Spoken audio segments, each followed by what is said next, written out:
Nesse vídeo a gente vai introduzir uma nova função do estado, a entalpia, que é bastante parecida com a energia interna. Ela é bem importante para o processo da pressão constante, que no nosso caso é bem relevante, porque praticamente todos os processos bioquímicos ocorrem a pressão constante. Tá? A entalpia a gente vai ver que está diretamente relacionada com a quantidade de calor trocada à pressão constante, a quantidade de energia trocada na forma de calor à pressão constante. Isso é bem importante porque o calor é algo que a gente consegue medir facilmente, relativamente fácil no laboratório. Por exemplo, o conteúdo energético dos alimentos a gente pode medir de maneira relativamente fácil com um calorímetro, como a gente vai ver mais para frente. Então, como a gente vai deduzir uma expressão para entalpia? A gente começa com a primeira lei, que diz que dU, que é o 2 menos 1, energia interna final menos a inicial, é igual a Q mais W.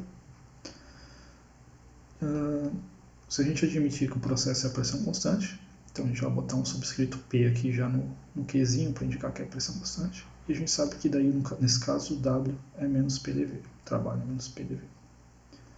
Vamos adicionalmente aqui destrinchar esse ΔV como V2 menos V1. Então, continuando aqui embaixo, a gente tem que o 2 menos 1 vai ser igual a QP menos P vezes V2 menos P vezes V1. Multipliquei esse P aqui por esses dois termos dentro do parênteses. Beleza, o que a gente vai fazer agora? Agora a gente vai deixar o Q sozinho aqui no lado direito e passar esses outros dois caras para o lado esquerdo. A gente vai ter que o 2 menos 1 mais P vezes V2 mais P vezes V1 isso é igual a QP, ao calor trocado à pressão constante.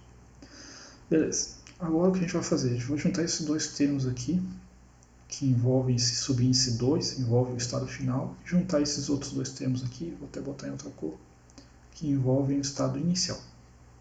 Como a pressão a gente está admitindo que é constante, a gente pode chamar as duas pressões de P1 e P2 aqui, que não vai interferir porque eles têm o mesmo valor. Tá? Então a gente pode reescrever essa equação como QP é igual a U2 mais PV2 menos U1 mais PV1.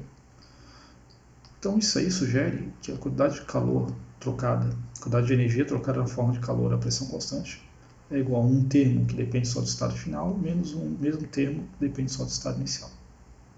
Então sugere que essa quantidade aqui, o QP, está relacionada a uma nova função que a gente vai chamar de entalpia, que tem símbolo H, que a gente vai definir, quando tem três tracinhos é uma definição, como U mais P vezes V. Então essa é a nossa definição de entalpia. Entalpia. H vai ser U mais PV. Então a gente tem aqui o calor trocado à pressão constante, seria o H2 menos H1, a entalpia do estado final menos a entalpia do estado inicial. Ou seja, a gente tem que o calor trocado à pressão constante é igual à variação de entalpia do sistema. Então a gente pode medir esse calor trocado à pressão constante e relacionar com uma propriedade termodinâmica, que é a variação da entalpia do sistema. E a partir da variação de entalpia a gente pode relacionar com várias outras coisas, como energia interna e o trabalho, etc., como a gente vai ver daqui a pouco. Então vamos ver uma relação do ΔH com algumas mudanças de estado, com alguns processos. Por exemplo, a gente tem aqui o ΔH, que é H2 menos H1, a entalpia final menos a inicial. É o 2 mais P2V2 menos o 1 mais P1V1. Isso aqui é válido para qualquer processo. Tá? Aqui eu estou botando subscrito no 2 e no 1 para diferenciar as pressões. Então se a gente rearranjar esses termos, a gente pode escrever o ΔH como ΔU mais ΔP vezes V. Essa expressão é geral, tá? Ela relaciona a variação de entalpia com a variação de energia interna no sistema. Aqui a expressão para energia interna ficou feia, né? Eu consegui fazer um feio. Deixa eu ver se vai ficar melhor. Melhorou. Então a variação de entalpia vai ser igual a variação de energia interna mais a variação desse produto P vezes V. Isso para qualquer mudança de estado. Tá? Tem uma relação mais interessante quando o processo é a pressão constante. Quando o processo é a pressão constante, a gente tem que o ΔH é igual ao ΔU. A pressão, como é constante, daí sai desse delta, né, da variação, e fica com essa expressão aqui. Acho que vai ser poucos os casos que vocês vão ter que calcular aqui a entalpia e a variação de entalpia e a variação de energia interna. Então, em geral é um ou é outro.